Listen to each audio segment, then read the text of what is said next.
अस्सलाम वालेकुम दोस्तों, कैसे हैं आप सब। मैं ज़ुबीना फ़याज़ एक बार फिर आपके साथ मैं शुरू कर रही हूँ ये इश्क पार्ट 20। बोलो। आहिल ना चाहते हुए भी उसे देखने लगा। ठीक है, फ़र्ज़ करो वो मुझे उठा लेते हैं, तुम मेरे ज़रिए इन तक पहुँच सकते हो और मुझे पूरा यकीन है जब वो मुझे अपने अड्डे पर ले जाएंगे तो दोनों वहीं पर रहेंगे, क्योंकि वो जानते हैं मैं दानिन हयात हूँ। तुम पुलिस को लेकर वहाँ आ जाना, लेकिन यकीनन वहाँ और लड़कियाँ भी होंगी और इस तरह आसानी से इन्हें पकड़ा जा सकता है। दानी पुरजोश अंदाज में बोली। ग्रेट दानिन हयात, मेरे मुंह पर पागल लिखा है क्या? आहिल दाँत पीसता हुआ बोला। बिल्कुल भी नहीं। तो फिर तुम्हें लगता है कि मैं तुम्हें इनके हाथ में दे दूंगा? आहिल दानी को घूरता हुआ बोला। तुम करोगे जब तुम्हारे पास कोई दूसरा रास्ता नहीं होगा तो तुम करोगे। दानी इसकी आंखों में आंखें डालती हुई सोचने कहने लगी। सर, देखा जाए तो दानिन मैडम का आइडिया बेहतरीन है। तुमसे राय नहीं मांगी। आहिल एक पल में बेगाना हो गया था।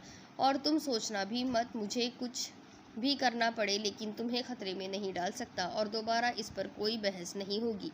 आहिल बोलता हुआ खड़ा हो गया। दानी मुंह बसोरती उसे देखने लगी। आहिल ने फ़ोन उठाया और लंबे लंबे डग भरता बाहर निकल गया।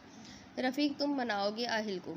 दानी हतमी अंदाज में बोली। मैम, कोई शक नहीं कि सर मुझसे मशवरा लेते हैं और इसे अमली जामा भी पहना देते हैं, लेकिन यहाँ बात आपकी है इसलिए मुश्किल होगा। तुम कोशिश करना, मैं भी कोशिश करूँगी आहिल को कायल करने की। दानी बोलती हुई खड़ी हो गई। जी मैम, ठीक है। रफ़ीक सर हिलाता हुआ बाहर निकल आया। दानी इस बात में सर हिलाती बाहर निकल गई। नाजरीन, ये जो मनाजिर आप टीवी स्क्रीन पर देख रहे हैं ये किसी और के नहीं बल्कि ज़ुबैर रंधावा के हैं। ये शर्मनाक वीडियो ज़ुबैर रंधावा की है, जिन्होंने बेरहमी से इन लड़कियों की ज़िंदगी तबाह कर दी। इन्हें मारा नहीं, लेकिन अपनी हवस पूरी करने के लिए मौत के घाट उतार दिया।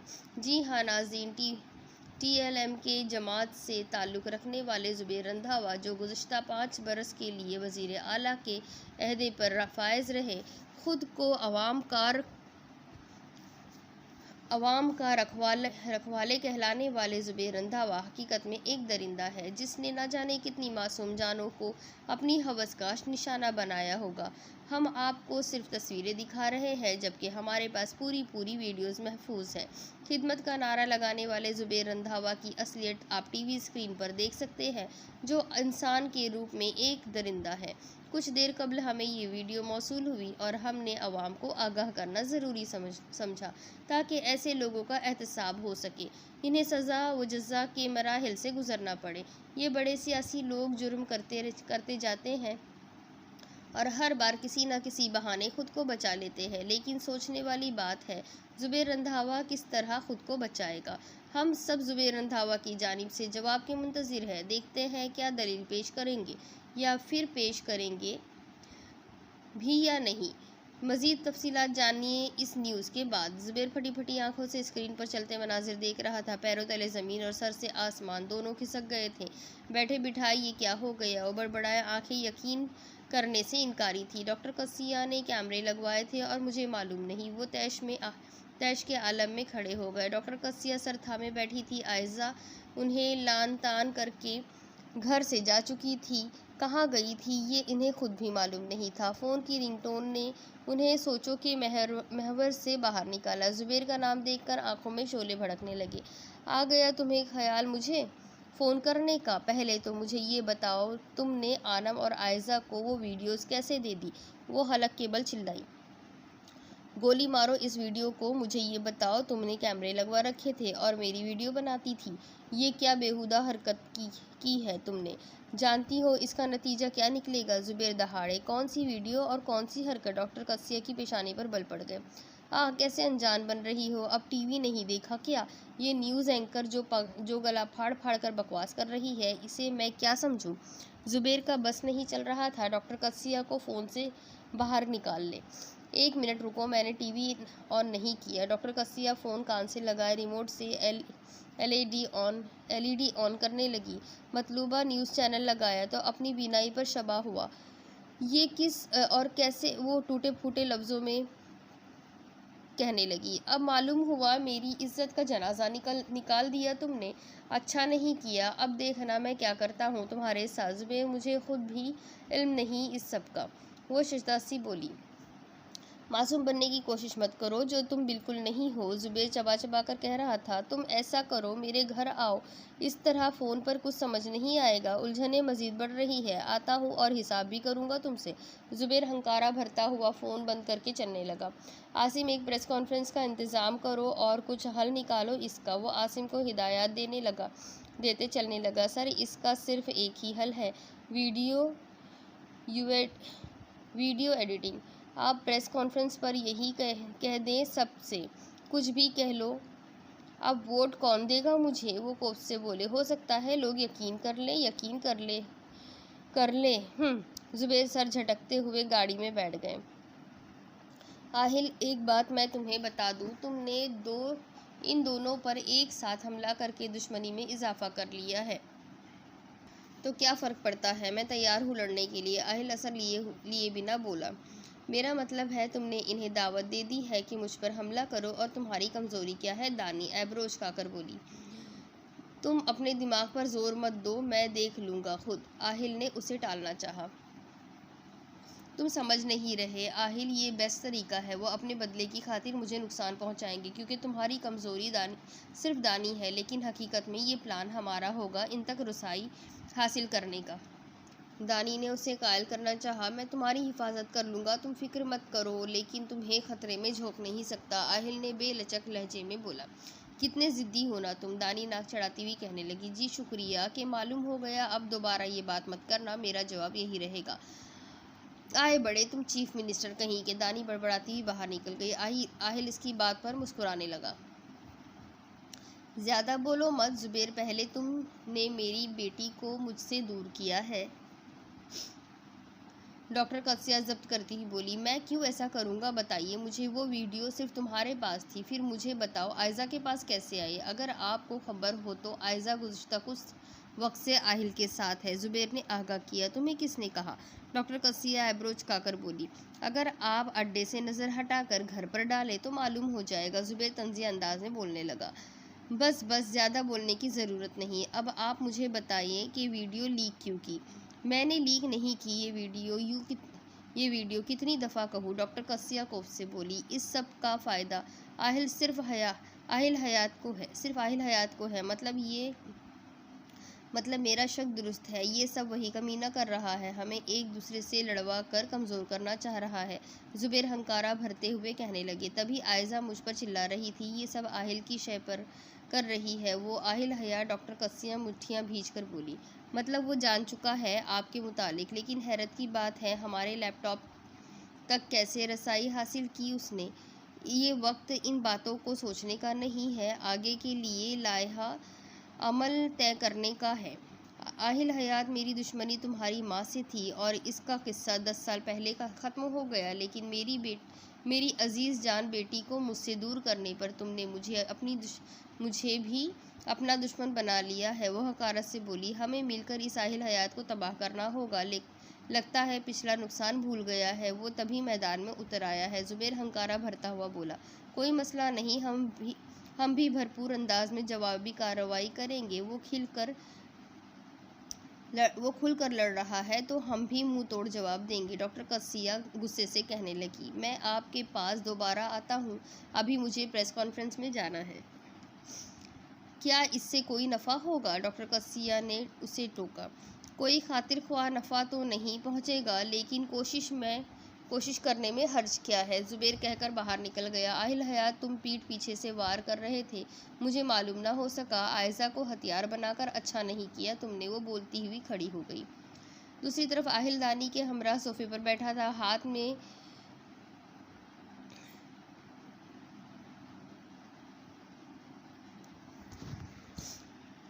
में लैपटॉप पकड़ रखा था जिसमें लाइव न्यूज़ चल रही थी। मैं आप सबको आगाह करना चाहता हूँ कि जब किसी ने भी ये हरकत की है, मुझे बदनाम करने के लिए किया है।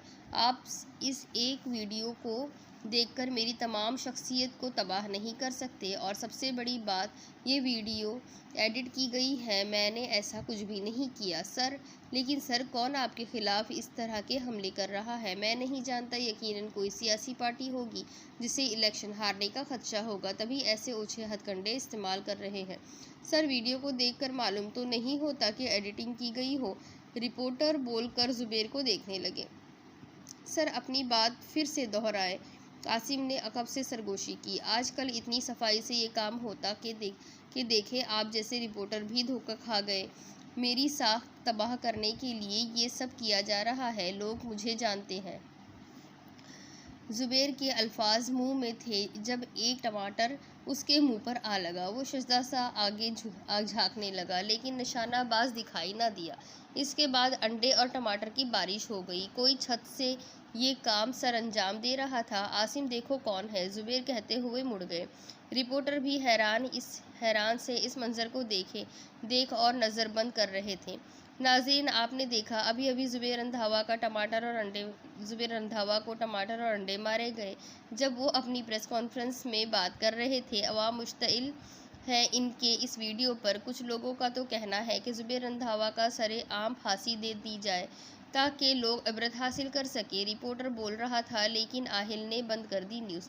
आहिल हंस रहा था। दानी के दिल में जुबैर के लिए नफरत दिन ब दिन बढ़ती जा रही थी। देख रही हो, आहिल उसके शाने पर बाजू रखता हुआ बोला। बिल्कुल ऐसा ही अंजाम होना चाहिए ऐसे लोगों का। दानी हकारत से बोली। इससे भी ज़्यादा बुरा अंजाम होगा, तुम देखना। आहिल स्क्रीन पर देखता हुआ बोला। दानी ने सर आहिल के शाने पर रख दिया। तुम ठीक हो? आहिल फिक्रमंदी से गोया हुआ। हाँ, मुझे क्या होना है? दानी सांस खारिज करती बोली। नफरत भी थी, लेकिन तकलीफ भी। अपने बाप से इसे ऐसी तवक्का नहीं थी, और जब उम्मीद टूटती है तो तकलीफ बेहद होती है। वो तो फिर उसका बाप ही था। कल यूनिवर्सिटी मत जाना तुम, दानी। आहिल मुतफक्किर सा बोला। क्यों? दानी को हैरत हुई। तुम्हारी यूनिवर्सिटी से कुछ फासले पर जो ग्राउंड है, वहाँ अवामी तहरीक का जलसा है, कोई बदनज़मी हो सकती है। तुम मुझे लेने आ जाओ, वैसे भी पेपर्स है, जाना लाजमी है। दानी का सर अभी तक आहिल के शाने पर था। ठीक है, मैं खुद लेने आ जाऊँगा। आहिल उसका बायां हाथ अपने हाथ में लेता हुआ बोला, जो हाथ वो दानी के शाने पर रखे हुए था। नीला हीरा जगमगा रहा था। ये अंगूठी दानी के हाथ की जीनत बनी हुई थी। दानी का ध्यान रंग पर गया तो दिमाग में झमाका सा हुआ। आहिल, मुझे ज्वेलर के पास जाना है। दानी सर उठाकर उसे देखने लगी। खैरियत? आहिल की पेशानी पर लकीरें उभरी। मुझे तुम्हारे लिए रिंग लेनी है, बिल्कुल तुम्हारे डिम्पल जैसी, गंदी सी। आहिल मुस्कुराता हुआ दानी को देखने लगा। दानी शहादत की उंगली से इसके डिम्पल को छूने लगी। गंदी सी लेनी है तो फिर रहने दो। आहिल उसकी नाक से अपनी नाक रगड़ता हुआ बोला। जी नहीं, मुझे लेनी है। ठीक है, मैं घर बुला लूँगा ज्वेलर को। हर चीज़ उठाकर घर ले आओगे क्या, जैसे मुझे उठाकर लाए थे? बिल्कुल, तुम्हारे लिए सब कुछ घर में आ सकता है। पता चले किसी दिन पूरा मुल्क ही हमारे घर आ जाए। तुम पूरा मुल्क ना मंगवाना। मुझे मेरा आहिल मिल गया, बस और कुछ नहीं चाहिए। दानी इसके रुखसार पर हाथ रखती पेशानी से उसकी पेशानी टिका गई। अच्छी बात है। आहिल मसरूर सा हुआ। लेकिन मैं कभी नहीं भूलूंगी तुमने मुझे गोली मारी थी। दानी आंखें बंद किए हुए बोली। वो तो मजबूरी में मारी थी, आहिल मासूमियत से बोला। हाँ, तुम पर किसी ने गन रखी थी ना मजबूरी में, दानी हंकारा भरती हुई बोली। मैडम, अगर मैं गोली ना मारता तो आज तुम मेरे साथ ना होती। जो भी हो, जाहिल हयात ने मुझे गोली मारी। देखना, मैं हमारे बच्चों को भी बताऊंगी। दानी धमकाती हुई पीछे हो गई। आहिल लब दबाए मुस्कुराता हुआ उसे देखने लगा। हमारे बच्चों को क्यों? उनको भी तो मालूम हो कि उनका बाप कैसा जालिम है। दानी नाक चढ़ाती बोली। शौक से बताना, आहिल असर लिए बिना बोला। ढीठपन में तो एमबीबीएस किया है तुमने, दानी जल कर बोली। आहिल मुस्कुराता हुआ खड़ा हो गया। अब कहाँ की तैयारी है? आहिल फ़ोन जेब में डाल रहा था। जब उमेर की कॉल आने लगी, आहिल की पेशानी पर शिकने उभरी। हेलो उमेर, आहिल बोलता हुआ बाहर निकल गया। जनाब के मिजाज ही नहीं मिलते। दानी इसे बाहर जाता हुआ देखते हुए सोचने लगी। बाबा, आप मामा की कॉल क्यों नहीं ले रहे? उमेर सादगी से बोला। बेटा, मैं बिजी था। आहिल चलता हुआ गाड़ी में आ बैठा, रफ़ीक की तरफ। आहिल फ़ोन कान से हटाकर बोला। ड्राइवर इस्बात में सर हिलाता गाड़ी स्टार्ट करने लगा। अभी भी मैं ज़रूरी काम के लिए जा रहा हूँ। अच्छा, मुझे लगा आप नाराज़ हैं मामा से। नहीं, बस काम इतने होते हैं, टाइम ही नहीं मिलता। बाबा, आप दोबारा कब आएंगे? मैं कोशिश करूँगा आने की, लेकिन प्रॉमिस नहीं कर रहा। आपने कहा था जल्दी आएंगे। उमेर, मुझे बात करने दो बाबा से। ईमान की आवाज़ सुनाई दी। आहिल ने फ़ौरन फ़ोन बंद कर दिया। मामा, पहले मुझे बात करने दे फिर। उमेर ईमान को देखता हुआ बोला। बाबा, आप आज जाएं, उमेर बोल रहा था, लेकिन दूसरी जानिब से मुकम्मल खामोशी थी। बाबा, आपकी आवाज़ क्यों नहीं आ रही? मुझे दिखाओ। ईमान हाथ बढ़ाती हुई बोली। मुझे मालूम था बंद कर दिया होगा तुमने आहिल। ईमान नफ़ी में सर हिलाती हुई बोली। बैटरी लो हो गई है फ़ोन की, इसलिए बंद हो गया। ईमान इसे बहलाती ही बोली। ओहो, अच्छा, फिर आप चार्जिंग पे लगा दे, मैं होमवर्क कर लेता हूँ। उमेर कहकर सोफे से उतर गया। दूसरी तरफ जुबैर तैश के आलम में यहाँ से वहाँ चल रहा था। कोई फ़ायदा नहीं हुआ। इस कमीने आहिल हयात के बास मेरी शख्सियत मुतासिर हो रही है।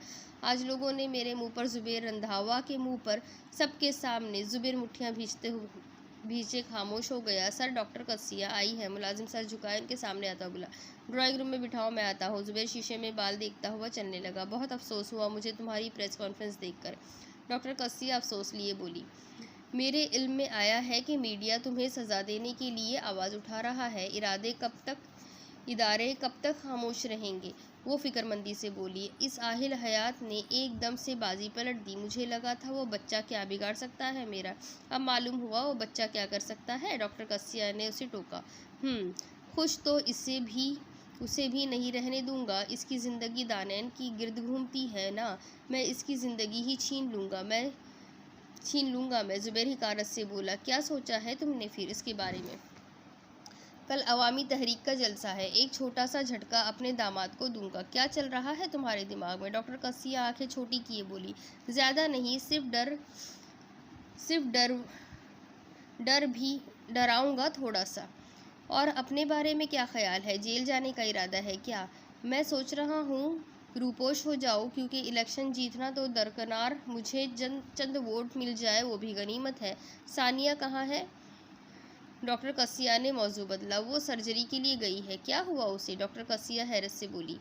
फिक्र मत करे, नाक की सर्जरी करवाने गई है। जुबैर सर झटकता हुआ बोला। ओह, अच्छा। डॉक्टर कस्सिया इस बात में सर हिलाती बोली। दूसरी तरफ दानी की आंख खुली तो चेहरा मोड़े दाएं जानिब आहिल को देखने लगी, जिसके चेहरे पर बला की मासूमियत थी। वो शायद सच में इतना ही मासूम था। वक्त बहुत जालिम चीज़ है, मासूमियत छीन कर तजुर्बा दे देता है। आहिल की ज़िंदगी भी तजुर्बे की नज़र हुई थी। इस सब में वो तो बेकसूर मारा गया। सिर्फ वही नहीं, इसकी फैमिली भी। दानी की नज़रें आहिल के चेहरे के गिर्द थी। दिमाग सोचों में उलझता जा रहा था। दिन ब दिन आहिल से मोहब्बत में इजाफा होता जा रहा था। मोहब्बत में बड़ी ताकत होती है। ये आपसे कुछ भी करवा सकती है। दानी भी हार जाती थी अपनी मोहब्बत के सामने। आयज़ा वाले वाक़ये ने इसे तोड़ दिया था। लेकिन आहिल को देखते ही इसका दिल सब फरामोश कर गया। न जाने कैसा नशा था इसके इश्क का, जो कुछ दिखाई ही नहीं देता था। दानी धीरे से मुस्कुराने लगी। मेरा जाहिल हयात, दानी बोलती हुई उसकी जानिब झुकी। दिल शरारत करने पर मजबूर कर रहा था। आहिल की नरम सियाह बाल इसकी पेशानी पर बिखर गए। दानी आहिल की आदत को याद करती मुस्कुराने लगी। तुम्हें मेरे बालों से हमेशा मसला होता है ना? दानी बेखबर आहिल से मुखातिब थी, जो गहरी नींद में था। दानी ने हाथ बढ़ाकर आहिल की पेशानी से बाल हटाए। आहिल ने झट दानी का हाथ पकड़ लिया। दानी घबराकर इसे देखने लगी। दिल की धड़कन मामूल से तेज़ हो गई थी। आहिल, डरा दिया तुमने मुझे। दानी खुफगी से देखती हुई बोली। क्या कर रही थी तुम? आहिल दिलचस्पी से दानी को देखता हुआ बोला। कच्ची नींद में आहिल का जगमगाता हुआ चेहरा मज़ीद दिलकश दिखाई दे रहा था। इस पर इसका मुस्कुराना दानी को चारों शाने चित कर दिया। मैं अपने क्यूट से हस्बैंड का मुआयना कर रही थी। दानी इसकी आंखों में झांकती हुई बोली। अच्छा, फिर क्या मिला आपको डॉक्टर साहिबा? मैं देख रही थी कहीं कोई ख़राबी तो नहीं पड़ गई तुम में। बस ये जो डिम्पल है ना, ये मुझे गिफ्ट कर दो। दानी इसके सीने पर बाजू रखे, इन पर अपना चेहरा रखे मुस्कुराती हुई बोली। मैं तो सारा ही तुम्हारा हूँ, जो लेना हो ले लो। आहिल जज्बात से चूर लहजे में बोला। अच्छा, फिर कुछ इरशाद फरमाइए। मैं अभी तकरीबन नींद में हूँ, आहिल जमाई रोकता हुआ बोला। दानी आंखें छोटी किए उसे घूरने लगी। बहुत बदतमीज़ हो तुम वैसे, दानी कहती हुई उसके सीने से बाजू हटाकर बेड से उतर गई। बहुत शुक्रिया मुझे आगाह करने के लिए, आहिल सीने इस पर हाथ रखता हुआ बोला। दानी बिना जवाब दिए अपने और आहिल के कपड़े निकालने लगी। दानी तैयार होकर सोफे पर बैठ गई और आहिल की मुंतजिर थी। आहिल जानबूझकर देर कर रहा था। आहिल हयात, मुझे यूनिवर्सिटी जाना है, दानी इसके अकब में खड़ी हुई तब कर बोली। तो क्या हुआ, मुझे भी वज़ीर आज़म से मुलाकात के लिए जाना है, आहिल महफूज होता हुआ बोला। दानी ने इसकी बाजू पकड़ी और रुख अपनी जानिब मोड़ा। तुम वज़ीर आज़म से मिलने जाओगे तो मुझे कौन लेने आएगा, दानी उदासी से बोली। मैंने सोचा ही नहीं, आहिल की पेशानी पर 3 लकीरें उभरी। दानी इसकी शर्ट के ऊपर वाले बटन बंद करने लगी। टाई भी पहना दो। आहिल को अच्छा लग रहा था दानी का इसके करीब रहना। 2 साल के बच्चे हो ना तुम, दानी खुफगी से कहती मुतलाशी निगाहों से बेड को देखने लगी, फिर टाई उठाकर ले आई। अब अपनी गर्दन नीचे करो, दानी हाथ ऊपर करती हुई बोली। आहिल ने सर झुका लिया। दानी मसरूफ़ से अंदाज में टाई बांधने लगी। कितनी देर लगेगी, आहिल काफ़ी देर हो गया। आहिल काफ़ी देर बाद बोला। मुझे नहीं बांधनी आती, लो खुद ही बांध लो, दानी हाथ उठाती हुई बोली। फिर इतनी देर से क्या कर रही थी, आहिल डिम्पल की दीद करवाता हुआ बोला। मैंने सोचा कोशिश करने में कोई हर्ज नहीं, दानी मुंह बसोरती हुई कहने लगी। आहिल शीशे में देखता टाई बांधने लगा। मैं कोशिश करूँगा जल्दी फारिग हो जाओ, अगर मुझे लेट हो गया तो तुम यूनि में ही रहना, मैं कॉल कर दूँगा। आहिल दानी को देखता हिदायत दे रहा था। दोनों गाड़ी में बैठे थे। गाड़ी यूनिवर्सिटी के बाहर खड़ी थी। ओके बॉस, दानी मुस्कुराकर बोली। आहिल धीरे से मुस्कुरा दिया।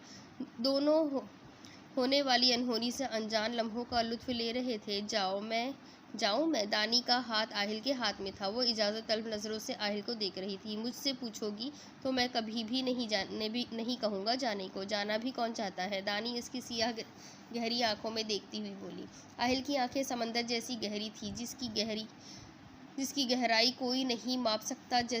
जितना नीचे जाते जाओगे उतना गहरा होता जाएगा, बस उतरते जाओ, कभी ख़त्म नहीं होगा। वज़ीर आज़म से मेरी मौसी मिलने जाएगी ना, दानी शरीर लहजे में बोली। जाओ, मुझे भी लेट हो रहा है, आहिल उसका हाथ छोड़ता हुआ बोला। दानी मुस्कुराती हुई बाहर निकल गई। दानी चेहरा मोड़कर अकब में देखने लगी। वो आज भी नहीं देख रहा था। उसे बहुत जल्दी होती है तुम्हें दानी बड़बड़ाती हुई गेट अबूर करने लगी। अकब में गार्ड चल रहा था। आहिल हमेशा कुछ फासले पर गाड़ी रोककर दानी को अंदर जाते देखता और वो समझती थी कि इसे हमेशा जल्दी होती है। रहीम, तुम्हें कुछ नहीं होगा, मैं तुम्हें कुछ नहीं होने दूंगी। रहीम प्लीज़ आंखें खोलो, रहीम प्लीज़ मेरी बात का जवाब दो। आनम का चेहरा पसीने से शराबोर था, आंखें बरस रही थी। आनम ने आंखें खोल दी। वो लंबे लंबे सांस लेती गर्दोपेश में निगाह दौड़ाने लगी। मैं तो अपने कमरे में हूँ। ओह, ख्वाब था। एक आंसू टूटकर रुखसार पर आ गया। मैं क्या करूँ, आनम ने थके थके अंदाज में चेहरा हाथों में गिरा लिया। ना मैं आगे जा सकती हूँ ना पीछे। तुम मुझे बीच रास्ते में छोड़ गए हो, जहाँ ना मंजिल दिखाई देती है ना रास्ता। जाने वाले तो चले जाते हैं, लेकिन उनका किया जो इनसे जुड़े होते हैं वो फिर ना जिंदा में शुमार होते हैं ना ही मुर्दा में। आनम नफ़ी में सर हिला रही थी। तुम्हें भूलना भी नहीं चाहती, लेकिन इस अज़ियतनाक दिन को याद भी नहीं रखना चाहती। दिमाग अपनी मर्ज़ी चलाता है और दिल अपनी मर्ज़ी, दोनों के बीच में मैं ख़त्म होती जा रही हूँ। ये दीमक ज़दा मोहब्बत मुझे अंदर ही अंदर से खा रही है, खोखला कर रही है। ये रोज़ रोज़ की अज़ियत से तो एक ही बार मौत मुझे अपनी आगोश में ले जाए, कम से कम सुकून तो मुयस्सर हो। वो खिड़की से बाहर की मनाज़िर देखने लगी। सूरज की किरणें अंदर कमरे में आ रही थी। काश इंसान के बस में ज़्यादा नहीं, बस थोड़ा सा तो होता। किसी को खोना, फिर उसके बिना जीना, ये ख़याल ही सोहाने रूह है। तो फिर इससे गुज़रने की तकलीफ़ कोई सोच भी नहीं सकता। पल पल मरती हूँ जब ये ख़याल ऊद आता है कि रहीम कभी वापस नहीं आएगा। दिल आज भी यकीन करने पर राज़ी नहीं। शायद लोग इसी वजह से पागल हो जाते हैं। अधूरी मोहब्बत और अधूरी ख्वाहिशें जब दम तोड़ देती है, फिर कुछ भी बाकी नहीं रहता। ज़िंदगी मेरे लिए क्या है, सिर्फ आंसुओं का खेल। जिस दिन ये खेल तमाम, इस दिन ये ज़िंदगी भी तमाम। बस इतनी सी बात है और इंसान इतराता फिरता है। एक लम्हे का भी भरोसा नहीं। फिर भी अकड़ता है, सालों की प्लानिंग करता है, लेकिन वक़ूफ़ पज़ीर तो अल्लाह की प्लानिंग होती है। हम क्या क्या सोच बैठते हैं और ज़िंदगी सिर्फ़ एक लम्हा लेती है, सिर्फ़ एक लम्हा, और सब कुछ बदल जाता है। आरम इस्तेज़ाइया हँस दी।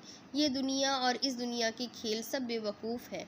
इस दुनिया के पीछे भाग रहे हैं, जहाँ से एक सेकंड में चले जाना, फिर सारा खेल, सारी प्लानिंग धरी की धरी रह जाती। आनम ने सर बेड के पुश्त से टिका दिया। दिल बोझल सा था, लेकिन शायद अब कुछ सुकून था। दिल का गुबार निकल गया तो आनम भी खामोश हो गई। लेकिन आंसू खामोश नहीं होते, वो अपनी ज़बान बोलते रहते हैं जब तक तकलीफ़ ख़त्म नहीं होती। नाजरीन, आपको बताते चले, जामिया यूनिवर्सिटी में आज खुदकश धमाका हुआ। कुछ देर कबल तलबा व तालिबात पर्चे हल करने में मसरूफ़ थे जब ये अफसोसनाक वाक़या पेश आया। अभी हम आपको अंदर के मनाजिर दिखाएंगे। बहुत से स्टूडेंट ज़ख्मी हैं और कुछ इस दुनिया से रुखसत हो चुके हैं। मरने वालों की तादाद के बारे में फ़िलहाल कुछ नहीं कहा जा सकता। सिक्योरिटी के बावजूद कोई स्टूडेंट अंदर बॉम्ब ले गया और ये एक खुदकश हमला है। बहुत से तालिबात इससे मुतासिर हैं। जामिया यूनिवर्सिटी, जहाँ तलबा मामूल के मुताबिक पेपर्स देने में मसरूफ़ थे, अचानक एक दिलदोज़ आवाज़ सुनाई दी और चारों सिमत धुआं, चीखो पुकार सुनाई देने लगा।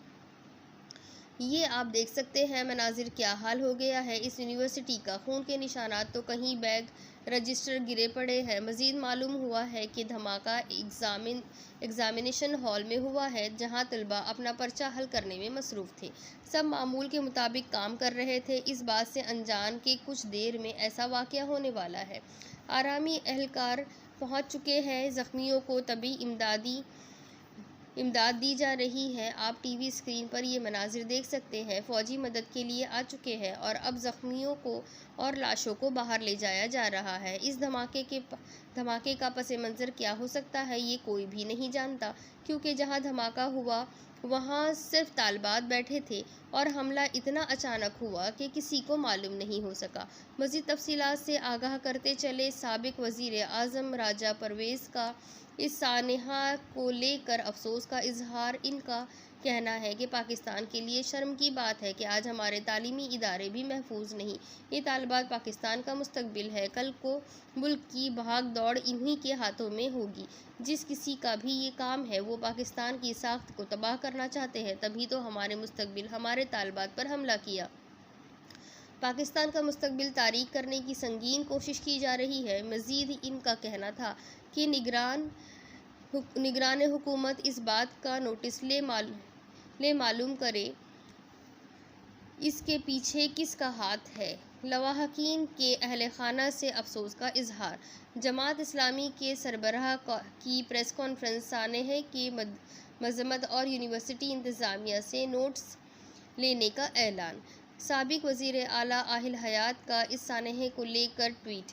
इनका कहना है कि ये एक अफसोसनाक वाक़या है। लोगों में खौफ पैदा करने की सही, वाक़ये की मजम्मत और निगरान हुकूमत के साथ ताउन करने की यकीन दहानी।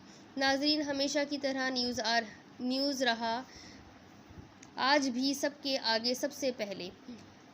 हमले की तफसीलात से लेकर अंदर के मनाजिर तक सबसे पहले आपको आगाह किया न्यू ने। मज़ीद तफसीलात के लिए हमारा चैनल सब्सक्राइब करें और लम्हा ब लम्हा बाखबर रहे। मिलते हैं इस ब्रेक के बाद। आहिल को जैसे मालूम हुआ वो यूनिवर्सिटी के लिए निकल गया। यूनिवर्सिटी के बाहर अफरा तफरी मची हुई थी। सब यहाँ से वहाँ भाग रहे थे। रिपोर्टर्स अपनी कवरेज में महूद थे। आर्मी एहलकार ज़ख्मी तालिबात को बाहर ला रहे थे। ये मंजर देखकर आहिल का दिमाग घूम गया। दानी, अल्लाह करे तुम ठीक हो। आहिल बोलता हुआ गाड़ी से निकला। सर, गार्ड्स इसके पीछे लपके। सर, आप अंदर नहीं जा सकते। आर्मी जवान ने आहिल को रोका। तुम हो कौन मुझे रोकने वाले? अंदर मेरी बीवी है, मैं अंदर नहीं जा सकता। आहिल इसे गिरेबान से पकड़ता हुआ चिल्लाया। सॉरी सर, आप आइए अंदर। कैप्टन सिकंदर आहिल को देखकर इसकी जानिब लपका। आहिल उसे झटके से छोड़ता तेज़ तेज़ कदम उठाने लगा। साबिका वज़ीर आला है ये, कैप्टन इसे घूर कर बोला। फ़ौजी एहलकार सिपटा गया। यूनिवर्सिटी की शक्ल बदल चुकी थी। एक तरफ मलबा गिरा हुआ था जिसके नीचे से आर्मी एहलकार तालिबात को निकालने में मसरूफ़ थे। जगह जगह खून गिरा हुआ था, रजिस्टर बैग सब कुछ नीचे बिखरा हुआ था, सफ़े उड़ रहे थे। आहिल बालों में हाथ फेरता आसपास देख रहा था। सर, आप हमें अपनी वाइफ की तस्वीर दिखाएं, हो सकता है उन्हें बाहर ले जाया जा चुका हो। कैप्टन सिकंदर इसके सामने आता हुआ बोला। 1 मिनट दिखाता हूँ। आहिल को देखकर मालूम नहीं हो रहा था कि ये साबिक वज़ीर आला है। इस वक्त वो एक खौफजदा सा इंसान लग रहा था, बिल्कुल आम सा, जो किसी अपने को खोने के खौफ में घिरा था। चेहरे पर दुख और परेशानी के आसार थे, आंखों में फिक्र थी, लेकिन वो कहीं भी दिखाई नहीं दे रही थी। न जाने किस्मत इन्हें आजमा रही थी या कोई दुख देने वाली थी। ये तस्वीर है, बताइए क्या आप इन्हें ले गए हैं? कैप्टन गौर से तस्वीर को देखने लगा। नहीं सर, ऐसी किसी लड़की को नहीं लेकर गए हम। ध्यान से देखे या फिर किसी और से पूछे, हो सकता है आपने ना देखा हो। आहिल की जान मानो अब निकलती के तब निकलती। सर, मैं गेट पर हूँ और जितने तालिबात को ले जाया गया है मैंने चेक किया है। शायद वो अंदर ही हो, आइए देखते हैं। वो आहिल के शाने पर हाथ रखता हुआ बोला। आहिल का ज़ब्त जवाब दे रहा था। किसी अनहोनी की दर्द सुना रहा था। आहिल बमुश्किल आंसुओं को बहने से रोक रहा था, लेकिन ज़्यादा देर वो इस काविश में कामयाब नहीं हो सकता था। आहिल कैफ़े में आ गया, लेकिन यहाँ भी दानी का नामो निशान नहीं था। कहाँ जा सकती है? आहिल पेशानी मसलता हुआ बोला। सर, ऐसा करें, आप वेट करें जब तक तमाम तालिबात को निकाला नहीं जाता, क्योंकि ज़्यादातर तालिबात एग्जामिनेशन हॉल में थे और अभी भी वहाँ कुछ तालिबात है। आहिल ने तैश में इसका हाथ झटका। आपका मतलब है मैं अपनी बीवी की मौत की खबर सुनने का इंतज़ार करूं? आहिल इस पर बरस पड़ा। सर, ज़िंदगी और मौत तो अल्लाह के हाथ में है, हम क्या कर सकते हैं भला? मेजर ने समझाना चाहा। बच्चा नहीं हूं मैं, और अभी के अभी मेरी बीवी मुझे मेरे सामने चाहिए, वरना। आहिल उसका गिरबान पकड़ता हुआ। सर, मैं समझ सकता हूँ, आप मुझे 5 मिनट दे दें, मैं कुछ करता हूँ। संभल कर बोला। 5 मिनट, इसके बाद तुम में से कोई भी यहाँ दिखाई नहीं देगा। आहिल इसे झटके से छोड़ता हुआ बोला। कैप्टन का कॉलर दुरुस्त करता हुआ चल दिया। आहिल चेहरे पर हाथ रखे खुद को रोने से बाज रख रहा था। दानी, कहाँ चली गई हो तुम? मैं फिर से तुमसे गाफिल हो गया। आहिल के हाथ नम हो रहे थे। जुबैर टांग पे टांग चढ़ाए डॉक्टर कसिया के ड्राइंग रूम में बैठा ये मंजर देख रहा था। वैसे मुझे तो बहुत अफसोस हो रहा है, एक की खातिर कितने लोग जान से गए। जुबैर स्क्रीन को देखते हुए बोला।